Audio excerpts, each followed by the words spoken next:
आज हम लोग लक्षणा पर विचार करते हैं। तो जो लक्षणा है, जैसा उसका लक्षण है लोगों ने कल देखा कि मुख्यार्थबाधे तद्योगे रूढ़ितोऽथ प्रयोजनात् अन्योर्थो लक्ष्यते यत्सा लक्षणा रोपिता क्रिया। तो हम देखते हैं कि लक्षणा क्या है। लक्षणा, यदि हम लक्षणा का लक्षण करें,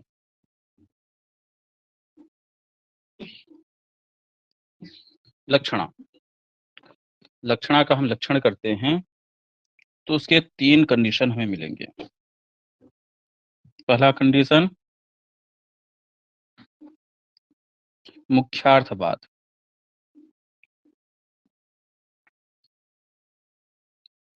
मुख्यार्थवाद। दूसरा कंडीशन है तदयोग अर्थात मुख्यार्थ योग।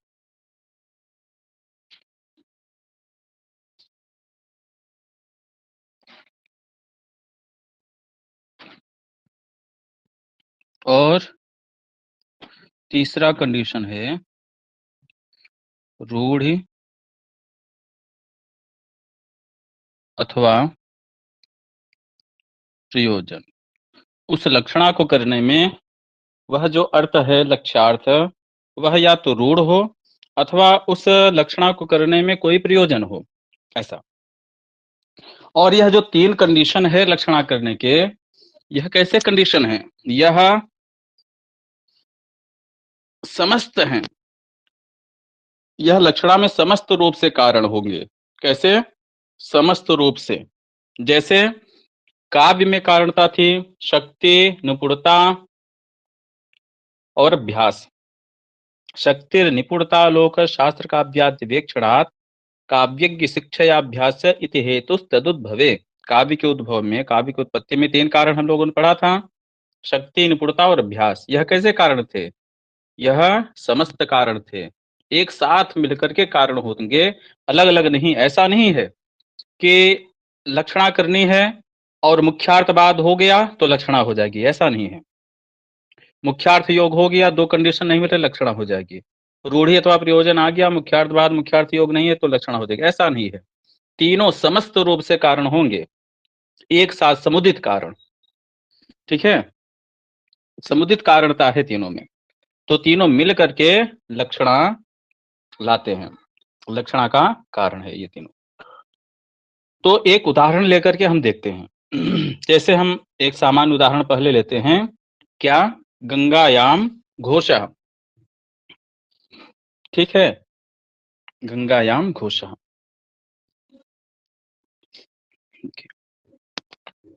अथवा हम गंगायाम घोषः लेते हैं।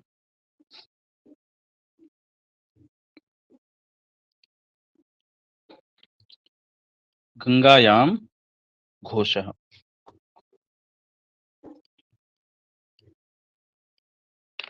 ठीक, अब हम सबसे पहले देखिए, वाक्यार्थ ज्ञाने पदार्थ ज्ञानम कारणम। वाक्य का अर्थ गंगायाम घोषः क्या हुआ? वाक्य है यह क्या है? यह वाक्य है। अब नियम है कि वाक्यार्थ ज्ञाने पदार्थ ज्ञानम कारणम।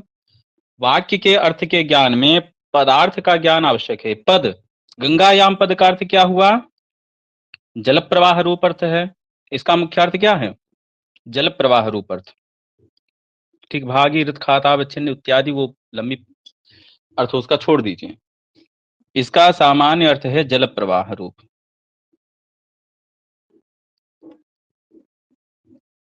क्षमता,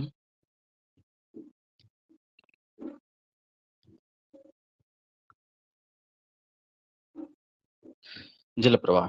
ठीक है, थोड़ी सी राइटिंग हमारी बहुत अच्छी है तो उसको आप लोग समझ लीजिएगा, जहां नहीं समय वहां पूछ लीजिएगा। तो गंगायाम का अर्थ हुआ जल प्रवाह, और घोषः, और गंगायाम सप्तमी लगी है तो जल प्रवाह में, यहां पर लगा दीजिए जल प्रवाह में। गंगायाम का अर्थ क्या हुआ? जल प्रवाह में। और घोषः का अर्थ हुआ हम कुटिया लेते हैं, सामान्य अर्थ कुटिया, जो माघ मेले में कल्पवासी लोग बनाते हैं, ऐसी कुटिया, गंगायाम घोषः। अब जल प्रवाह में कुटिया, ये त दिख रहा है ना, इसको ट बना दीजिए, नहीं कुतिया हो जाएगा। जल प्रवाह में कुटिया, तो गंगायाम, गंगा का जो मुख्यार्थ है वह क्या है? जल प्रवाह रूप अर्थ है।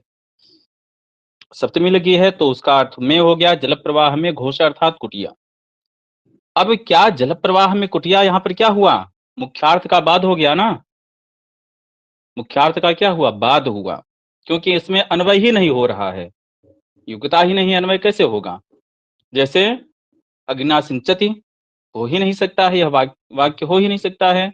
तो जल प्रवाह में कुटिया कैसे हो सकती है? मुख्यार्थ का यहाँ पर क्या हुआ? बाद हो गया, यह इसका अर्थ हो ही नहीं सकता है।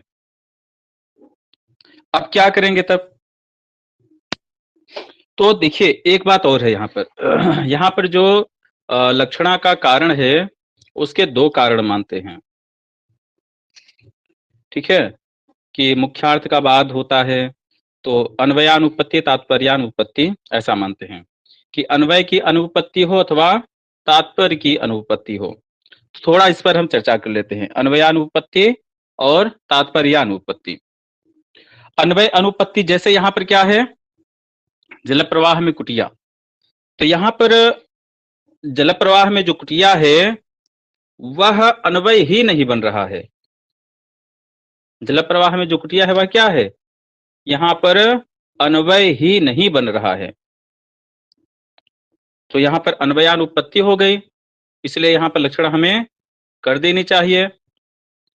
लेकिन मुकुल भट्ट जी कहते हैं कि अन्वयानुपत्ति आपको हर जगह नहीं मिल पाएगी, कुछ कुछ स्थान है जहां पर आपको तात्पर्यानुपत्ति माननी पड़ेगी, तो इसका लक्षणा का कारण तात्पर्यानुपत्ति है। जैसे गंगायाम घोषः में तो हमने देखा कि अन्वय नहीं बन रहा है, तो हम यहाँ पर लक्षणा कर लेते हैं। लेकिन एक वाक्य है काकेभ्यो दधिरक्षताम,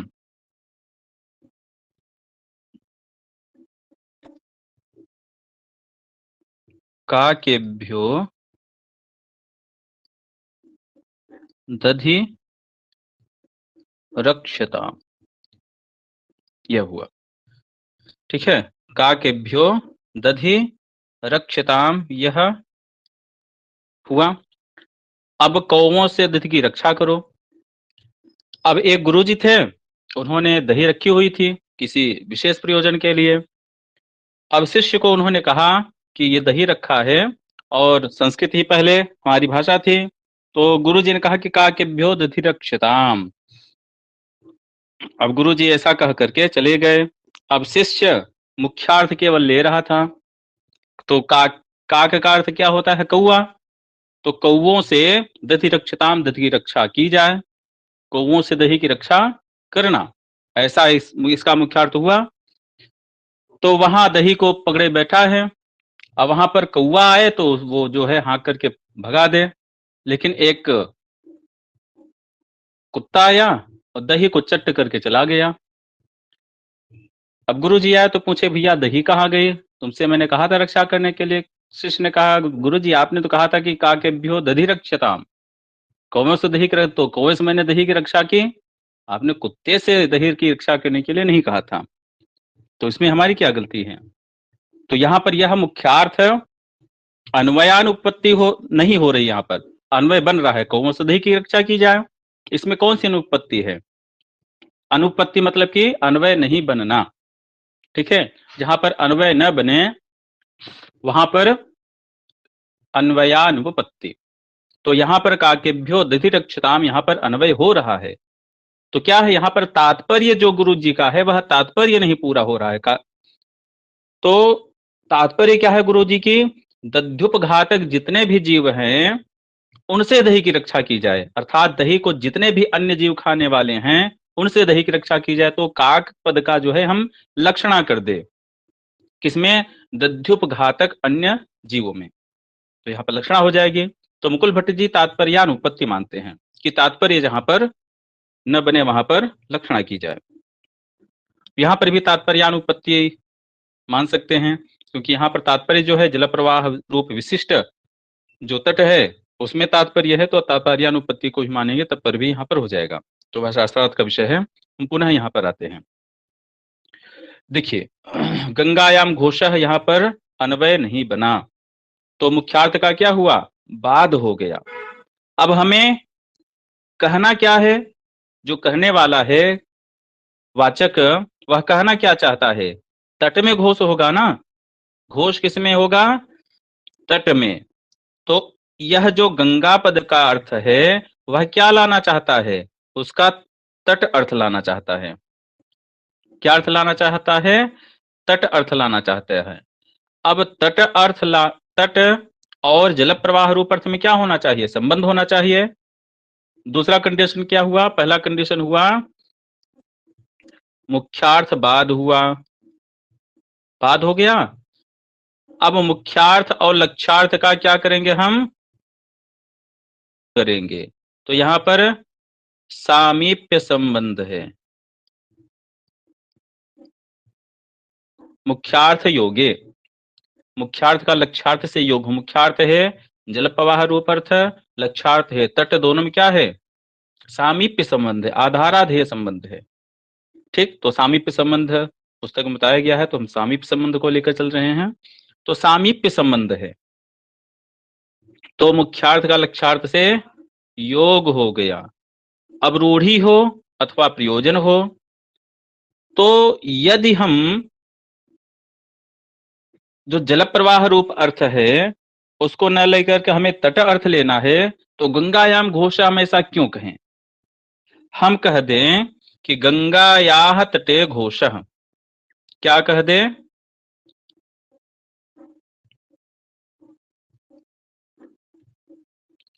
गंगायाह तटे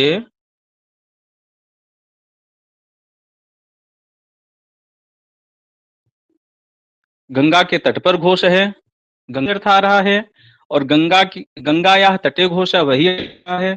तो काहे हम इतना बड़ा व्याख्या करना चाह रहे हैं, गंगायाम घोषः करिए, फिर मुख्यार्थ बाद करिए, मुख्यार्थ योग करिए, रूढ़ी प्रयोग करिए, तब जाकर के अर्थ निकले। सीधे सीधे कह दीजिए, दो अक्षर और जोड़ दीजिए।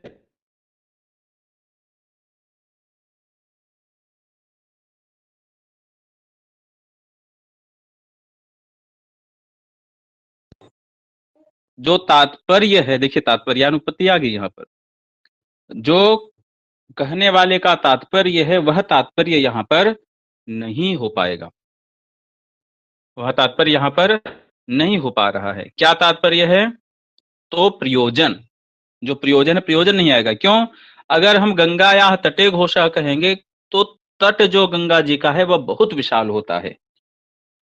गंगा जी के किनारे जहां तक आपको, तट किसे कहते हैं, तट कहते हैं वर्षा काल में गंगा जी का जल जहां तक पहुंच जाए उसे हम तट नाम से बुलाते हैं। इसीलिए गंगा जी के किनारे उन स्थानों पर निर्माण कार्य वर्जित किया गया है सरकार के द्वारा। ठीक है, तो तट किसे कहते हैं, वर्षा काल में गंगा जी का जल जहां तक पहुंच जाए उसे हम तट कहते हैं।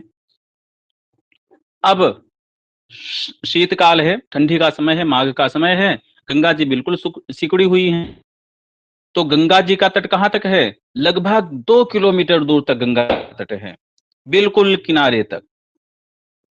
अब गंगा जी का जो शैत्य है, पावनत्व है, शीतलता और पावनता है, वह क्या गंगा जी के जल प्रवाह से 2 किलोमीटर दूर गंगा जी के तट पर हो सकता है क्या, नहीं हो सकता है। गंगा तट मान लीजिए न 2 किलोमीटर, हाँ, तो गंगा जी के से 1 किलोमीटर दूर यदि कुटिया बनाई जाए तो क्या वह शीतलता जो जल प्रवाह की है क्या वहां तक पहुंचेगी, क्या वह पावनता जो गंगा जी के तट पर है, बिल्कुल से लगा हुआ जो तट है वहां पर, क्या वह 1 किलोमीटर दूर गंगा जी पावनता हो सकती है, पावनत तो हो सकता है, नहीं हो सकता है।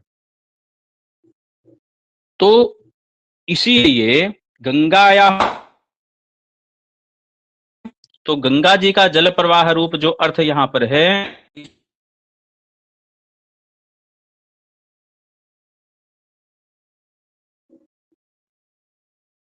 कुटिया हो सकती है एक, ठीक है। यहां पर सही पौनत्व नहीं हो सकता है। गंगायाम घोषा कहने का अर्थ क्या है? जो हमारी कुटिया है वह ठीक यहां पर है, जो हमारी कुटिया है ठीक किनारे पर है, स्टेशन पर ही हमारा घर है। स्टेशन पे घर होने का अर्थ क्या? से लगा हुआ हमारा घर है, ठीक है। बिल्कुल क्या है, बिल्कुल हमारी कुटिया है, संगम से लगा हुआ जो तट है वहां पर हमारी कुटिया है। इसको लोग अच्छा मानते हैं, जिले में जो कल्पवासी आते हैं। शैत्य पावनत्व विशिष्ट जो तट है का होना, तो यहाँ पर तो और पावनत्व, तो देखिए प्रवाह में कुटिया हो नहीं सकती है। योग हुआ,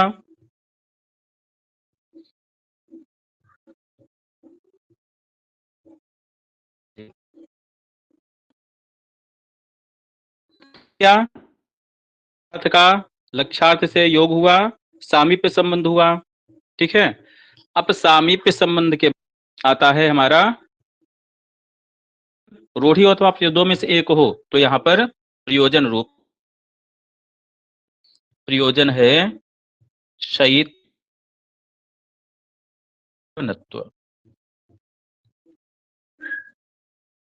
है।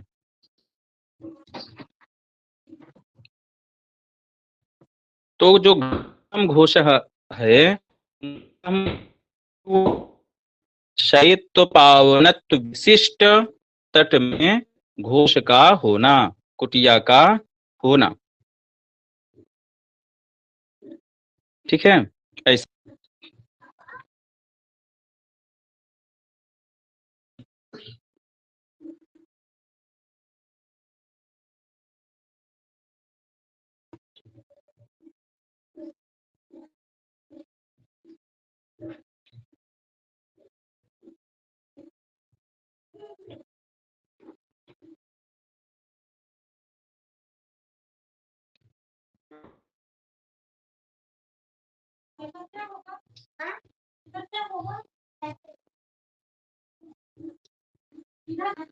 हमारी यार ही सबके पास।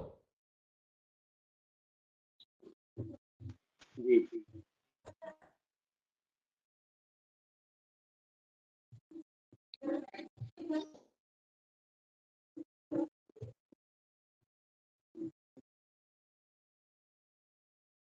अच्छा, आवाज रुक,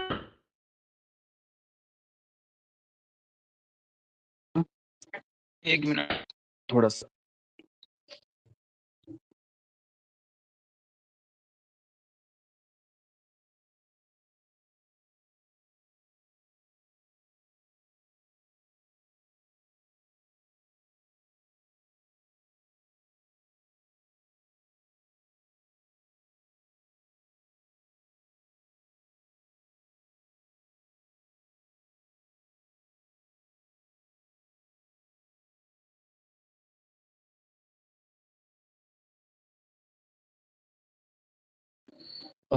अभी जा रही है क्लियर? ये अभी दिख रहा है, खाली वो प्रयोजन का थोड़ा फिर से बताएंगे, थोड़ी आवाज कट रही थी ना, प्रयोजन, प्रयोजन शैत्य पावन। हाँ ठीक है, ठीक। देखिए हम्म। देखिए, हम जो लक्षणा कर रहे हैं, लक्षणा का जो दो कंडीशन है, दो बाद होना और मुख्यार्थ का लक्ष्य। अगर तत् से पूछा जाए कि तत् से क्या लेना है, तो मुख्यार्थ लेना है। मुख्यार्थ का लक्ष्यार्थ से योग हो तो तद योगे, तो हाँ। और ये दो तो ये दो कंडीशन। तीसरा कंडीशन है रूढ़ी हो अथवा प्रयोजन हो। तो इसीलिए रूढ़िवती और प्रयोजनवती, रूढ़ि लक्षणा प्रयोजनवती लक्षणा दो भेद हुए हैं। जब हम साहित्य दर्पण पढ़ेंगे तो बहुत भेद किए हुए हैं, वहां पर विशेष रूप से हम लोग समझेंगे। तो रूढ़ी हो अथवा प्रयोजन हो, जितने भी लक्षणा होंगी वहां पर दो भेद होंगे, या तो रूढ़ी होगा अथवा प्रयोजन हो। रूढ़ी, जैसे रूढ़ी का उदाहरण भी हम आगे लेंगे, रूढ़ी का उदाहरण होगा कर्मणि कुशलः, उसको भी आज हम देखेंगे। तो रूढ़ी हो अथवा तो प्रयोजन क्या होना चाहिए? जैसे गंगायाम घोषा है, गंगायाः तटे घोषः। अगर हम प्रयोजन को हटा देते हैं तो गंगायाः तटे घोषः, इस गंगायाः तटे घोष वाक्य से ही हमें इसका अर्थ बोध हो जाएगा। जिस अर्थ चाह रहे हैं, अगर गंगा से हमें तटर्थ ही लाना है तो गंगायाम में हम गंगायाः तटे घोषः ऐसा ही कर दें, उसी से हमें वाक्य का अर्थ आ जाए जो वक्ता कहना चाह रहा है। लेकिन वह अर्थ नहीं आएगा जो तात्पर्य किसमें है, उसका तात्पर्य है शैत विशिष्ट तट में अर्थ का हो, घोष का होना, कुटिया का होना। शीतलता पावनता कहाँ होगी? गंगा जी के जल प्रवाह के क्योंकि शीतलता कहाँ से होगी? जो जल शीतल से युक्त होता है, ठीक है, शीतलत्व से युक्त होता है, तो जो समीप में तट होगा वहीं पर होगा। जल प्रवाह से 1 किलोमीटर तट है, वहां पर शीतलता नहीं होगी। पावनता, पावनत्व भी जो गंगा का तट है, गंगा जी का जो जल प्रवाह है, उस जल में जो पावनता होगी वह 1 किलोमीटर दूर गंगा के तट पर वह पावनता। तो शैत्य पावनत्व विशिष्ट जो तट है, अर्थ का बोध कराना, यह लक्षणा का प्रयोजन है। नहीं तो गंगा या तटे घोष ऐसा ही कर देंगे। तो यहाँ पर प्रयोजन है शैत्य पावनत्व विशिष्ट तट का बोध कराना,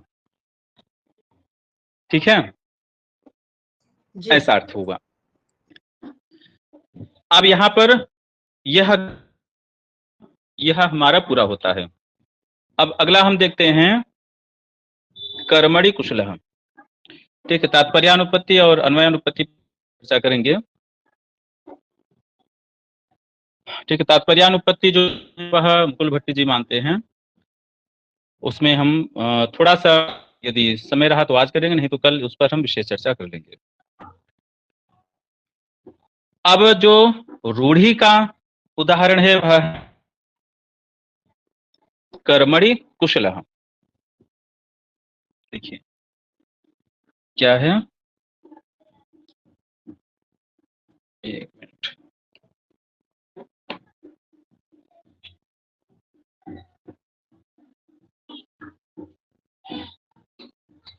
कर्मणि कुशलः,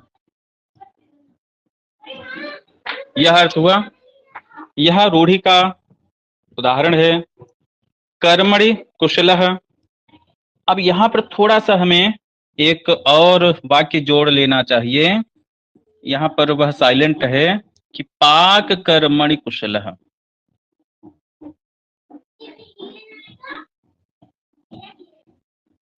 पाक कर्मणि,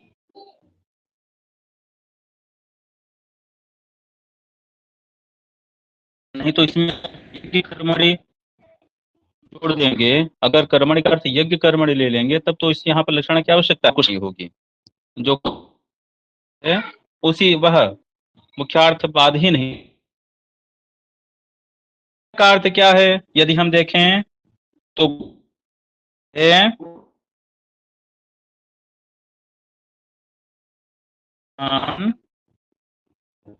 लाति कुशल, कुशल शब्द का अर्थ, ठीक है, कर्म। अब पाक, पाक कर्मणि अर्थात पाक कर्म में, इसका हम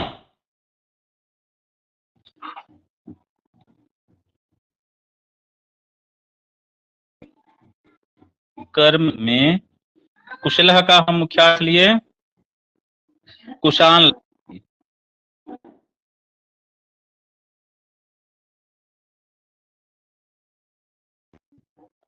लाता, पाक कर्म कुशों को लाता है, कुशों को लाने वाला पाक कर्म है। ये जो पाक कोई प्रयोजन है क्या? प्रयोजन है? उसका कोई प्रयोजन है ही नहीं। पाक पाक कर्म कुशों का, तो यहां पर मुख्यार्थ का बाद हो गया, मुख्यार्थ का बाद हुआ। जो हम अर्थ लाना चाहते हैं कुशल का अर्थ वह क्या है? विवेचक। वह क्या लाना चाहते हैं? विवेचक।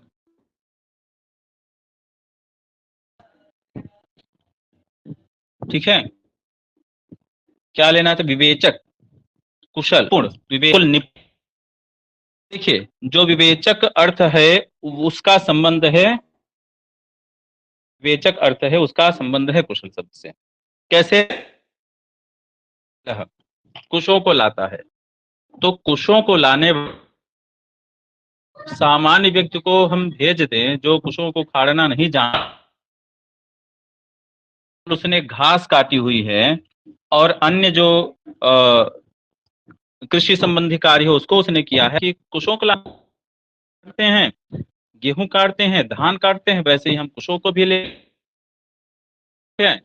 लेकिन कुशों को क्या होता है? कुशों को जड़ से उखाड़ा जाता है, काटा नहीं जाता है। तो उसने कहा जैसे गेहूं को हम उखाड़ सकते हैं वैसे कुशों। अब वह गया कुशों को उखाड़ने के लिए और एक कुश को पकड़ा। आपको पता नहीं होगा, जो कुश होते हैं कुश की जड़ में अनेक, और ऐसे कांटे अगर चुभ जाए तो दोबारा उसमें हाथ लगाने की इच्छा नहीं होगी, तो उसके जड़ में होते हैं। तो सबसे पहले तो बस की बात नहीं है। दूसरी बात, उसको उखाड़ना। अगर सामान्य रूप से हमने उखाड़ा और हमारा हाथ एक भी मिस हुआ, जो ऊपर का भाग होता है वह पूरे हाथ को काट देगा। तो एक ही उखाड़ने के बाद वह उखड़ भी नहीं पाएगा, जो उखाड़ने गए वह।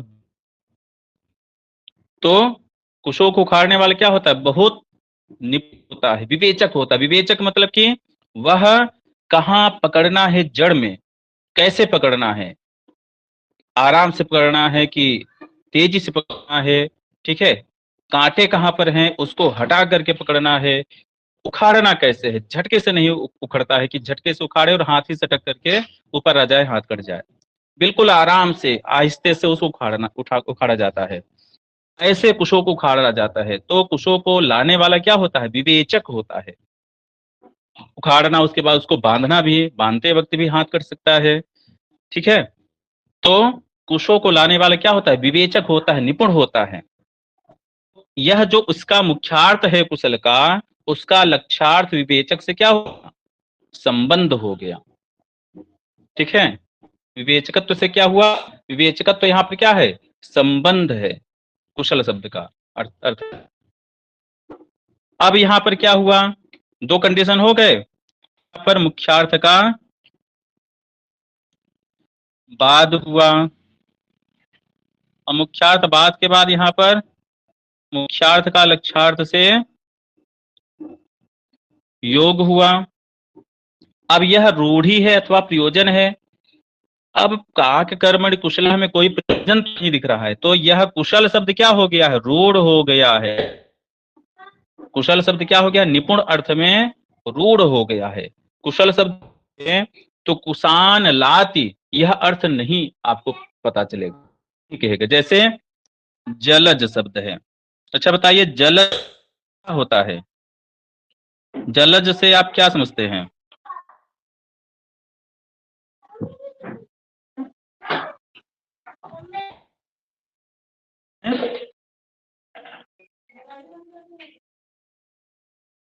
शब्द से हम कमल का अर्थ का बोध करते हैं, जल। लेकिन यदि जलज का हम व्युत्पत्ति करें, जलज, तो जले जायते इति जलज, जलजम, जो उत्पन्न हो उसे हम जलज कहेंगे। तो कमल उत्पन्न होता है? नहीं। शैवाल भी जल में उत्पन्न होते हैं। अनेक जीव जंतु जल में उत्पन्न होते हैं। जल में उत्पन्न होता है। शंख जल में उत्पन्न होता है, होने वाले हैं। तो जलज जो शब्द है वह जो कमल है उसमें रूढ़ हो गया है। लात इत कुशल है, इसका मुख्य अर्थ ये है। कुशोकुला कुशल कुशल कुशल कहते कहते यह कुशल अर्थ क्या है? विवेचक अर्थ में। तो यहाँ पर क्या है? रूढ़ ही है। ठीक है, रूढ़ ही। तो दो उदाहरणों को हमने समझा। एक गंगायाम घोषः, दूसरा कर्मणि कुशलः। ठीक है। अब देखिए, अब हम देख लेते हैं जहां तक हमने आज तक पढ़ा, उसके बाद आगे हम लोग कल देखेंगे। बस केवल 5 मिनट हो।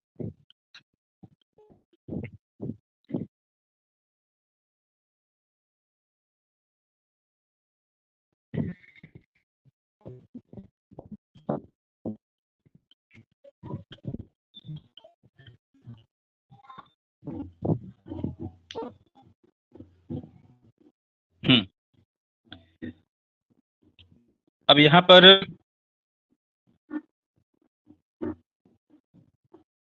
देखिए,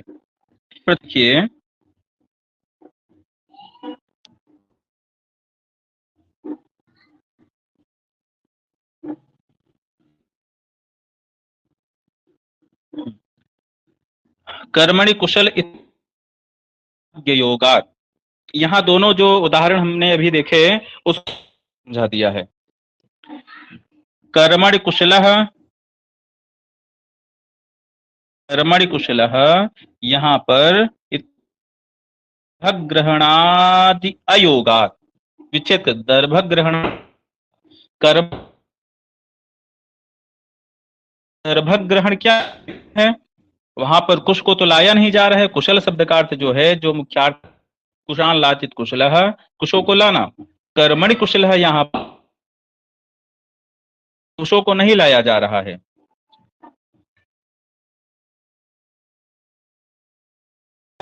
इत्यादौ च गंगादीनाम घोषादि आधारत्व असंभवात, जो गंगा है वह घोष आदि के नहीं हो सकती है।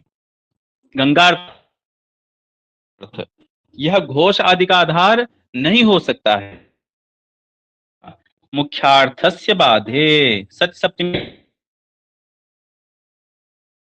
बाध होने पर, ऐसा होने पर क्या बाध हो गया? कर्मण कुशल में कुशों का ग्रहण नहीं हो रहा है, पर मुख्यार्थ का बाध हुआ। गंगायाम आधार नहीं हो सकती है, इसलिए यहां पर क्या हुआ? अब यहां पर संबंध कह रहे हैं विवेचकत्व। विवेचकत्व गंगायाम कर्मण कुशल में जो कुशल का मुख्यार्थ है, कुशान लाचित कुशल अर्थ से क्या? कुशल जो रूढ़ है, जल प्रवाह रूप है, तो उसका तट से क्या है? विवेचकत्व संबंध होने पर कर्मण कुशल में, और गंगायाम घोष में सामीप्य संबंध होने पर हितः प्रसिद्धे है। कर्मण कुशल क्या है? रूप से प्रसिद्ध है। और गंगा तटे घोष इत्यादि प्रयोगात, अब कह रहे कि गंगा तटे घोष, ऐसा कह दीजिए। क्यों गंगा कह रहे हैं कि नहीं, गंगा तटे घोष अगर कहेंगे तो उसके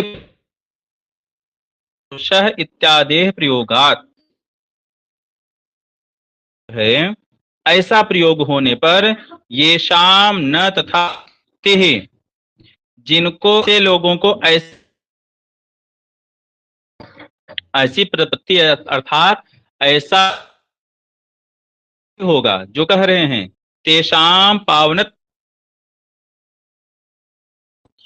तथा प्रतिपादनात्मनः प्रयोजन, जो पावनत्वादि धर्म, पावनत्व जो धर्मों का प्रयोजन रूप अर्थ है, धर्मों का साहित्य पावनत्व जो अर्थ है उस अर्थ का प्रतिपादन करने, उस प्रयोजन से मुख्येन मुख्य अर्थ है। मुख्य अर्थ क्या है? गंगायाम घोषा में गंगा पद का जो मुख्य अर्थ है वह प्रवाह रूप, जल रूप मुख्य अर्थ का अमुख्य अर्थ तट में लक्षण हुआ। तट अर्थ लक्ष्य, तो लक्षित हुआ। इस प्रकार से यत आरोपितः, जो आरोपित शब्द व्यापार है, वस्तुतः किसका व्यापार है? शब्द व्यापार है। ऐसा सांतरार्थ निष्ठो अंतरार्थ